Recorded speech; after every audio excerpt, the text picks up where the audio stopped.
Since 1955, the College Board's Advanced Placement Program has been delivering excellence in education to millions of students worldwide through over 18,000 AP programs. And in each of those AP programs, an important role. Really important.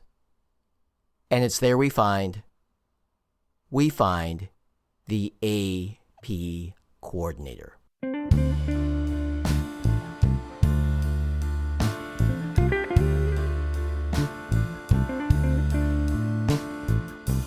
So, what makes a good AP coordinator? Well, I believe the best AP coordinators are dedicated, motivated, and well, coordinated. My name is Derek Kameta, and this is Coordinated. Thanks for joining us for a series of interviews with experienced and incredibly talented AP coordinators. This school year, more than just about any in recent history, presents some unique and unprecedented times for schools and AP programs. Perhaps there is no better time to share our collective voices and perspectives. Coming up today on Coordinated. It's important, Derek, for us at the district level, the school level, and the coordinator level. We want to make sure that we can support our AP students and families as much as we possibly can. So we encourage them to enroll in the AP courses, and we know that AP exam can be very significant for a lot of students. So we want to make sure that we're able to support them as much as we can.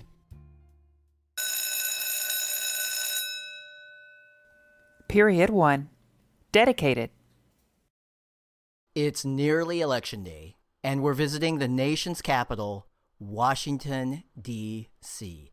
The debates are over, the votes are piling in, and at the time of this recording, we don't know the winners, but I know we have a winning conversation today. We are fortunate to be joined by Edrika Hall of Prince George's County, Maryland. Today, Edrika and I will talk about all things AP coordinator, including a deeper look into AP exam fees and students who are eligible for fee reductions. And we'll hear about a true passion, helping to support equity and access for as many AP students and AP families as she can reach. We're not talking politics, but we might talk about balancing school budgets. Get ready for this special campaign speech by one of the very best. Edrika Hall, welcome to Coordinated. Hey, Derek. Thank you for having me. I am definitely excited to be here with you today. And I just thank you for this opportunity to share on this episode of Coordinated. Well, thanks again for being here. We appreciate it. And let's start with a little background. You live in Washington, D.C. and work nearby, of course. Has that area always been home for you? Well, Derek, it's funny you should ask that. I am originally from the insurance capital of the world, and we all know that is Hartford, Connecticut. Okay. Yes. And so I knew that I was going to go to Howard University. When it came time to think about colleges, that was my choice. Although I applied to other schools because my mother made me, I knew I was going to Howard University. Even before I got accepted, I knew I was going there. And so I came down to DC for college and fell in love with the area. I fell in love with the culture of the area, the people. And after I graduated, I made the decision to stay in this area. And then, as they say, the rest is history. So did you know that you always wanted to get into education, or did you have a specific inspiration for that? I absolutely did not want to go into education. Okay. I remember. Okay. Absolutely did not. Absolutely did not want to go into education. This is going to be a good story. Please go. I hope so. Yes. So when I was in elementary school, I remember one of the teachers at the school asking who was going to follow in my mother's footsteps. And so I don't think I mentioned this, but I am one of 8 children. So, we come from a large family. So they wanted to know who was going to follow in mom's footsteps. And I was adamant that I would never be a teacher. And that is why I always tell people that I fell into education, because this was not my journey. So I get to college and I didn't necessarily have a major, but along the way I had the opportunity to take an educational psychology class. And as a part of that class, we had to do a practicum in a school. I was assigned to an elementary school in a second grade class, and it was there that I fell into education. My time in that school really showed me that students need teachers who are passionate, compassionate, teachers who are motivated, teachers who see all of them. And as I was in the classroom and looking and observing the teacher, I realized that she was at the end of her career and she was just tired. She would get irritated with the students. And I walked away feeling like those students deserve more and that all students deserve better. And so that is how I fell into education during that time. And so I called my parents and I said, hey, I have a major. So I declared my major as psychology for undergrad. And then I went right on to get my master's in education. Howard at that time had a 1-year program where you could get your master's in education. And so I did that. And my full career in education is in Prince George's County. So I graduated and I needed a job and I went on an interview and I got hired after my first interview. And I'm always excited about that because how often does that happen, right? So a little bragging. That's definitely something to brag about. That's a good one. Yes. One interview and a whole career. That's very good. One interview and a whole career. And I am still in contact with my first principal. She was amazing and she really laid the foundation for where I am today in terms of the work that I do. So that is how I fell into education, and that's where my journey began. And so Prince George's County, that's right outside of Washington, D.C., and it's a big school district. Can you tell us a little bit more about it? We house about 130,000 students in over 206 schools in our district. Within that, we have about 30 high schools. And within those 30 high schools, 26 of them offer AP. And across those high schools, we have about 35,000 students in the high schools. We are a diverse district. We sit at about 55% African American and about 36% Hispanic Latino. And then we also have about a 21% ELL, English language learner population. And we have students, there are over 40 different languages that our students speak, and it might be way more than 40. And then we also sit at about 63% when it comes to our free and reduced meals population. So for those students and families who qualify for the federal free and reduced meals program, we're at about 63%. So we are a diverse district, and our demographic ranges, we are a very big, very large district. So our demographic ranges from one end of the county to the other end of the county. It could be very different. And Edrika, this year, this is really anything but a typical school year. So I'm curious, what's happening with your students? Are they online? Are they hybrid? Are your students actually on campus? What's going on? Not the typical school year is an understatement, Derek. So we are currently fully virtual. Our students are learning from home. Our teachers can come to the building if they want to do their virtual lessons from their classroom, but they can also do it from home. So we do have some that come to the building, but our students are fully virtual. And so that's been a big adjustment for us as a district. I mean, we had to make sure we had training, resources. We had to make sure that all students had devices. We are going to reevaluate in December. So in about another month, they'll look at, where we are, guidance from the CDC, and make a decision about the spring semester. But the plan for the spring semester is to, I believe, go to some sort of hybrid model where students will be on like an A day, B day kind of schedule in terms of coming to the building. So that's where we are now, but it's definitely been a different type of school year, yes. And so how are your AP teachers doing with all of this? So everyone is adjusting. It's been an adjustment for everyone. And our AP teachers, I think the biggest adjustment for them was just trying to really figure out how to offer the same level of rigor and instruction for the students in a virtual environment. When you are used to having your students face-to-face, and depending on the AP class that you teach, that face-to-face instruction is really important. So trying to engage them in that virtual space and keep it rigorous, I think, has been the biggest challenge. So we've just been trying to make sure that they are aware of the resources that are out there to support them. I created a document at the beginning of the year that kind of outlined each resource in AP Classroom and how it could be used in an asynchronous environment, how it could be used in a synchronous environment. And so we've just tried to be real intentional with that. And just recently, I sent a survey out to all of the AP teachers. We have about 250 AP teachers across the district. So I sent a survey out to all of them and I got about 105 responses. So we're sitting at about 40%. So I was excited about that, just that they responded to the survey in this, with everything going on and as much as they have going on. And when I got the survey back, I was excited to see that 99% of the respondees said that they are using the resources in AP Classroom. So that, at that first data point, I was excited about.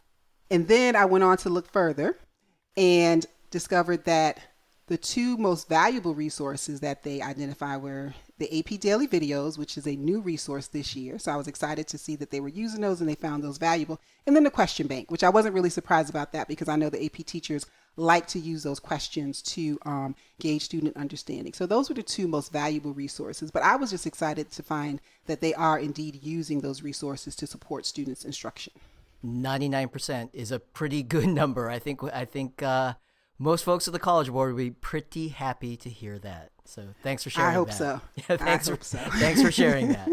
All right, everyone. Well, as Edrika just said, the challenges of the current school year, well, there are many. But schools, and specifically AP coordinators, and certainly Edrika's AP teachers, everyone is finding ways to overcome and conquer just like they always do. And coming up in a moment, we'll hear much more from Edrika. But right now, we have a quick message about another fantastic resource, the AP Coordinator Community.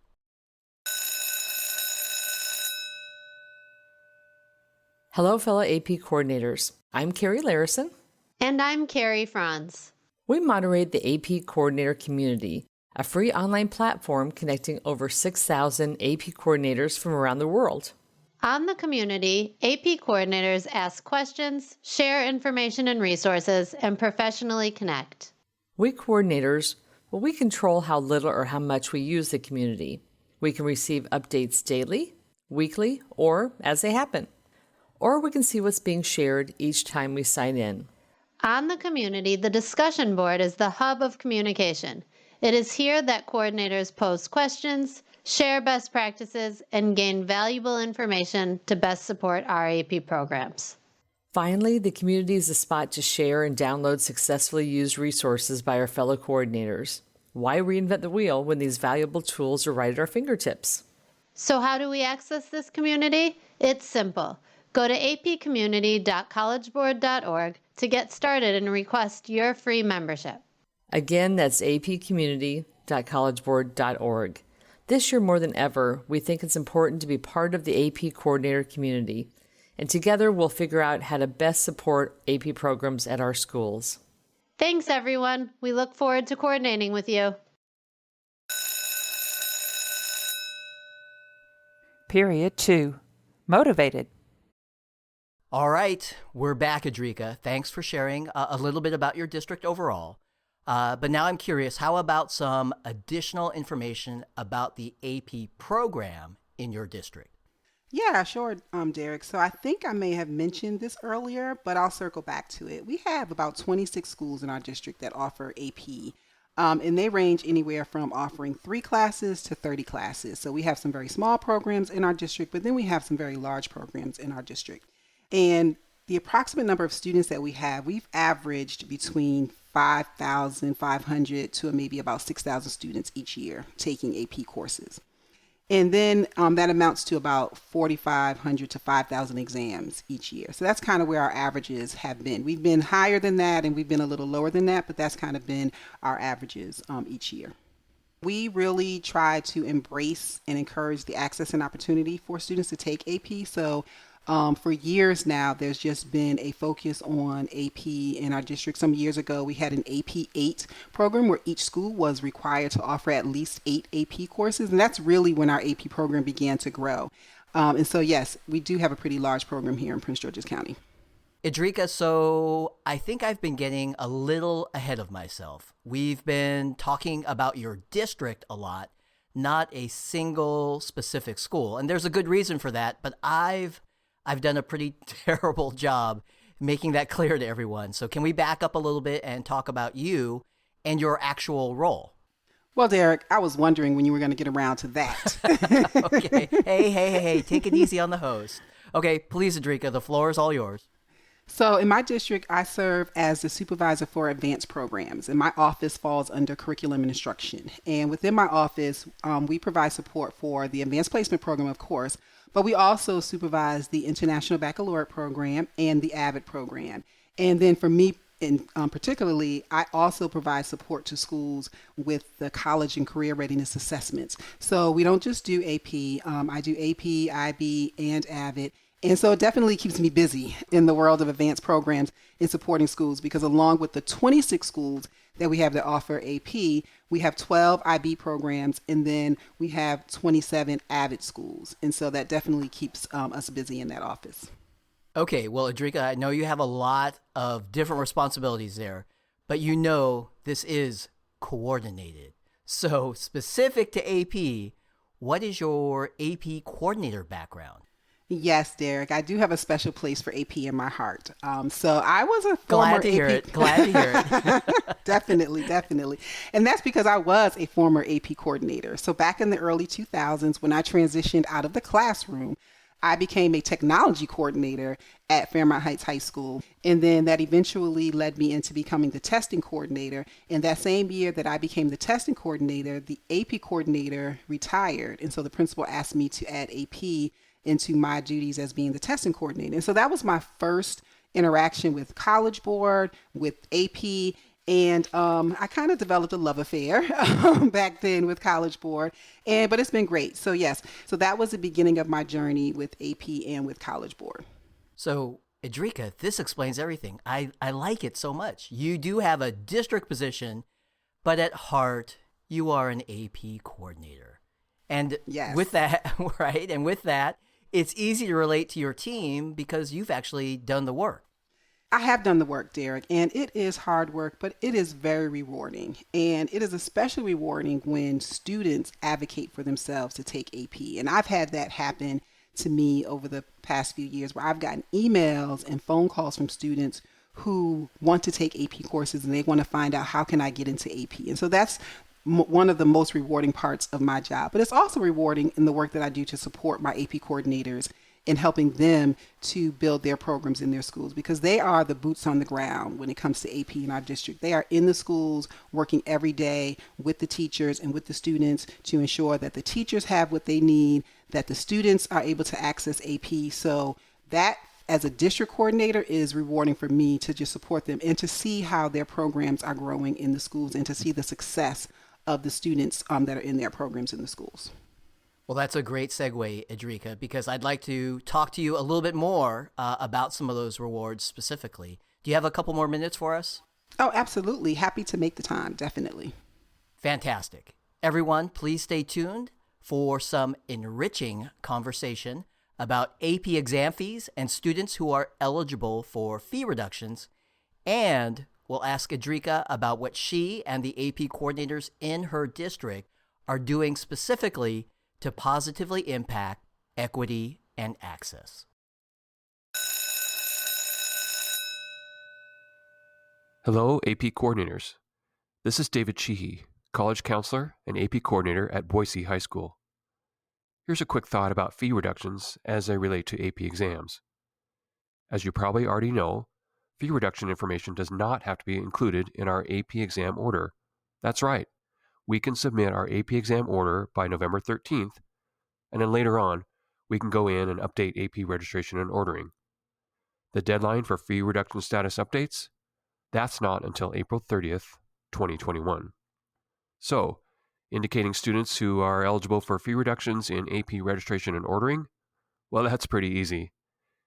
Getting the list of students who are eligible at our schools, now that could be a bit more challenging. Here are some tips I've gathered from other AP coordinators. Potential sources for this list include someone in admissions or attendance, possibly the registrar or food services. Understandably, schools are often very careful about who has access to this data. Some schools have their own processes or paperwork that help the AP coordinator gain access to this information. If needed, consider speaking to an administrator at your school to figure out the best plan that everyone is comfortable with. And of course, more information about all of this, including which students are actually eligible for fee reductions, that's all in the AP Coordinator's Manual, Part 1. Thanks for your time, everyone. Stay safe.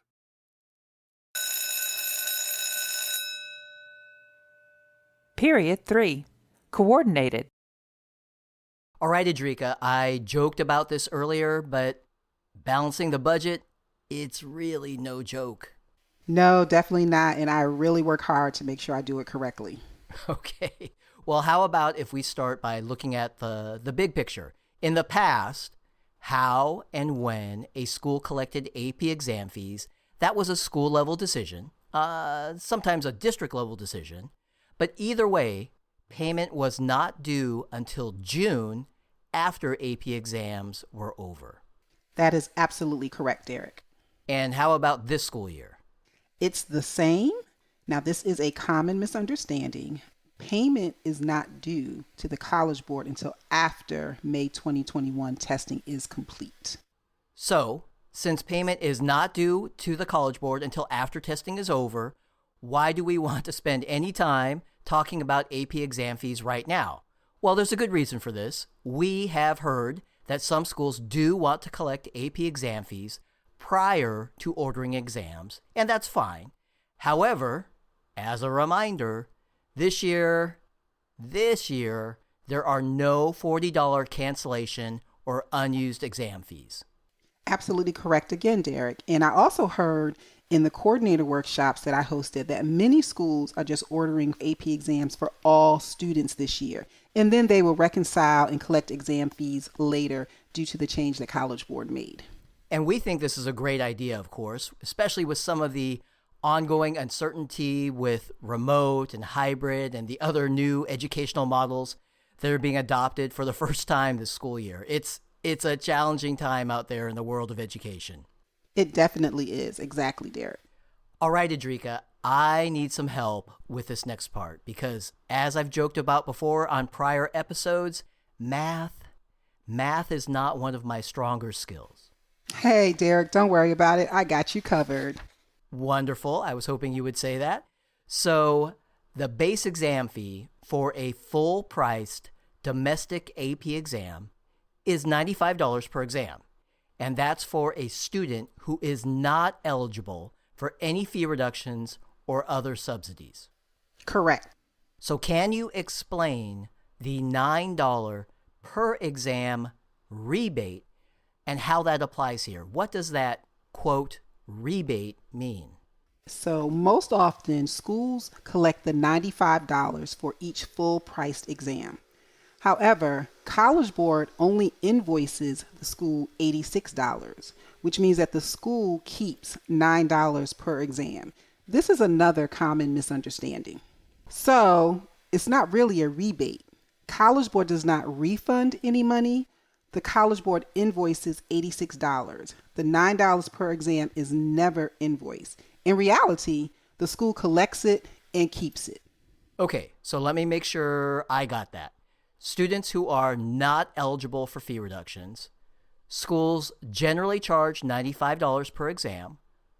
College Board invoices the school $86, meaning the school keeps $9 per exam to help cover costs associated with administering AP exams. You got it. Looks like those math skills are not that bad after all. Thank you for the compliment. Okay. And then we have students who are eligible for fee reductions. Edrika, I'm just going to let you do this. Can you do the math, please? Absolutely, Derek. Let me help you out. So again, we start with the $95 base exam fee. Schools are expected to forego the $9 per exam rebate that we just talked about. That brings the amount down to $86. Then College Board will provide a $33 per exam reduction for eligible students with financial need. So that's 86 minus 33, resulting in an invoiced amount of $53 per exam. Okay. Let me make sure I got that one right. That was a lot of numbers. Students who are eligible for fee reductions. We start with $95. Schools do not keep that $9 rebate, so now it's down to $86. Mm-hmm. Then schools subtract College Board assistance of $33, and the total is $53. So that's Exactly. $53 per exam that schools will likely collect from their AP students who are eligible for fee reductions. That's absolutely correct, assuming that there are no other district or state subsidies. And don't forget that we have fee reduction examples in the AP Coordinators Manual Part 1. I believe you talked about that in your last episode, Derek. Thanks for the plug and the reminder, Edrika. Yes, we did.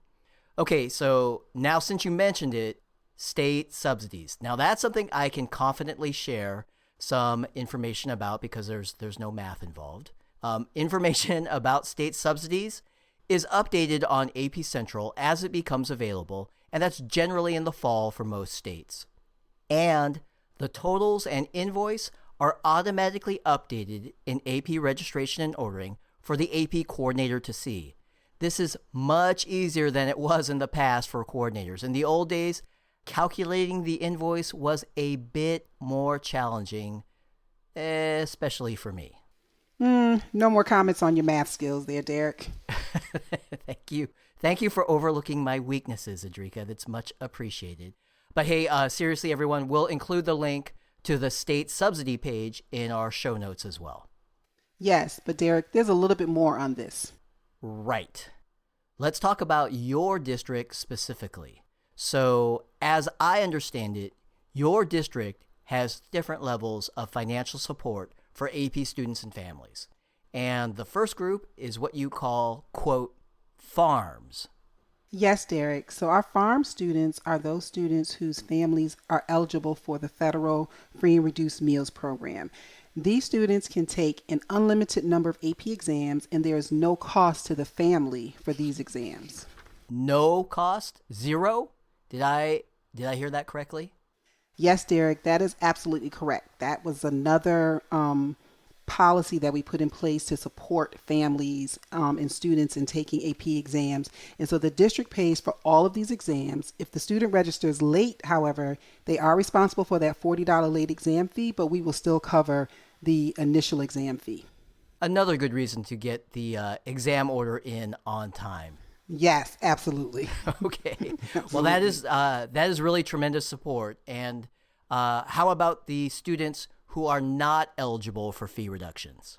So if a student is a non-free and reduced student, the family is taking 4 or more exams in a single year, the family will pay for the first 3 exams, and then the district will pay for all exams in excess of those first 3, no matter how many that is. Edrika, you said family there, not student. Correct, Derek. Yes. So if siblings are attending high school at the same time, they both count towards the 3 exams. It's all combined. It's per family, not per student. Wow. Oh my gosh, that is really fantastic support. It's important, Derek, for us at the district level, the school level, and the coordinator level. We want to make sure that we can support our AP students and families as much as we possibly can. So we encourage them to enroll in the AP courses, and we know that that AP exam can be very significant for a lot of students. So we want to make sure that we're able to support them as much as we can. That's a great transition, Edrika, because I wanted to ask a little bit more about the Equity and Access project going on in your district. Absolutely, Derek. So we have a partnership with Equal Opportunity Schools, and they have a program called Lead Higher. And the total goal of that program is to work with districts to close the opportunity gap, the access and opportunity gap for Black and Brown children when it comes to AP and IB. So although we have both AP and IB in our district, we're working with them with a direct focus on our AP programming. And so the gaps are identified by current enrollment in students who show potential for AP. So they look at who's currently enrolled in your AP program, who shows potential and are not enrolled, and where those gaps are. They use different data sources. They use GPA, they use AP data in terms of enrollment, performance. So they have indicators that align with students who are enrolled and how they're performing on different assessments, and then they look at those students who are not enrolled. And so they really take an intentional effort with the school to identify those students, But what we also do is we look at the culture of the building and how the culture of the building either supports or doesn't support every student having access. And so we've had 3 schools that we've worked with over the past 3 years with this initiative. And I'm happy to say that I have definitely seen some culture shifts in each one of the buildings as it relates to AP programming in those schools. And each building is different. So our conversations in each building have been different with the equity team. So each school has an equity team that leads the work. And I'm also happy to say that in each school, the AP coordinator is the lead for that equity team. So they are directly involved in that work. They are leading the work, and they are working with their principal and the rest of their colleagues at ensuring that access and opportunity is available for all students when it comes to AP.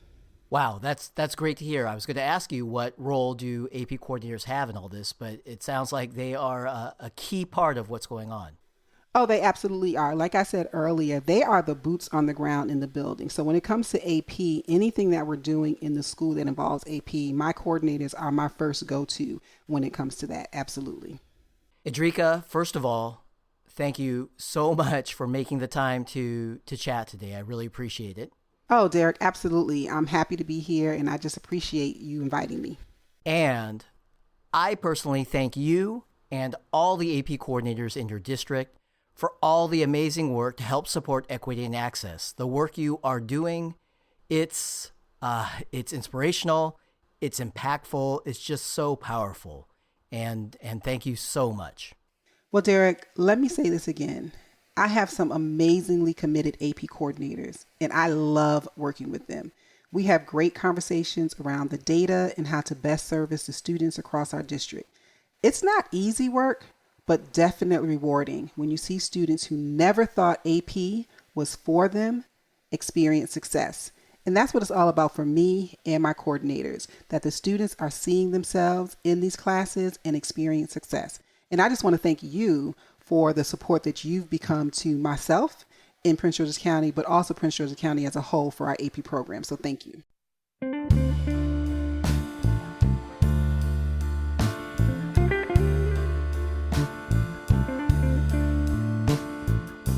In our opening, I joked about balancing the budget, but financial challenges and equity and access, that's nothing to laugh about.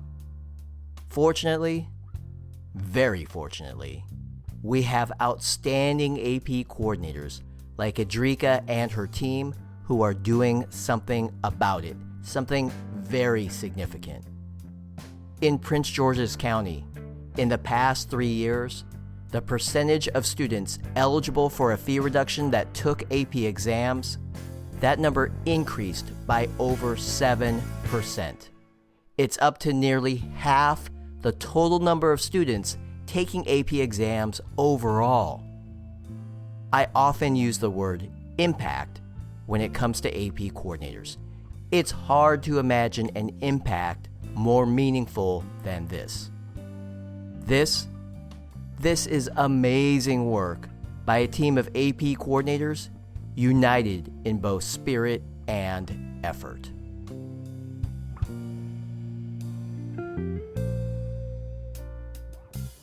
And this is the difference. Great AP coordinators throughout an entire district, combined with great AP teachers and school administration, this is the difference we can make. This is what model AP programs look like. This is what it means to be coordinated. Coming up next time, it's our final check-in before the November 13th final ordering deadline. By now, we know what to do. We know what needs to be done to submit that exam order. But what specifically does not need to be done? What can AP coordinators take care of after the exam order is submitted? Superstar AP coordinator Susan Orr from North Carolina, she'll tell us all about it. She's ready to share her Southern charm and tell us exactly what not to stress about and why we should go ahead and push the submit button. Please don't miss a lively conversation on our next episode of Coordinated. Thank you for listening to Coordinated. Our executive producer is Bill Lankenow, with assistance from Tierra Pinto. Leslie Ladd, AP Coordinator at Dulles High School, Sugar Land, Texas. She provides additional vocal support. Artwork is thanks to Amy O, straight from the AP Art and Design classroom at Savannah Arts Academy, Savannah, Georgia. Good as Gold is our theme music, and it's performed by Jackie Ray, former AP Music Theory student at Oakton High School in Vienna, Virginia. Coordinated is written, recorded, designed, and produced by myself, Derek Cometa. Thanks to Jim Cluley, Terry Redican, and all my colleagues at the College Board for allowing me to connect with my favorite people in all of education. Do not miss an episode. Please subscribe to Coordinated, and if so inclined, please rate and write a review as well. Your feedback is really important to us. Just like an AP exam, we'd love to earn a 5. For more information on AP coordinators, visit collegeboard.org/AP coordinator training. That's one word, collegeboard.org/AP coordinator training. And AP coordinators, just like the song says, you are good as gold.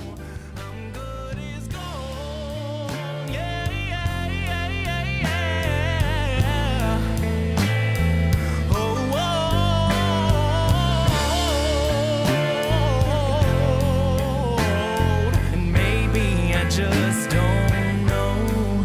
I'll say it over and over and over again till I believe it's so.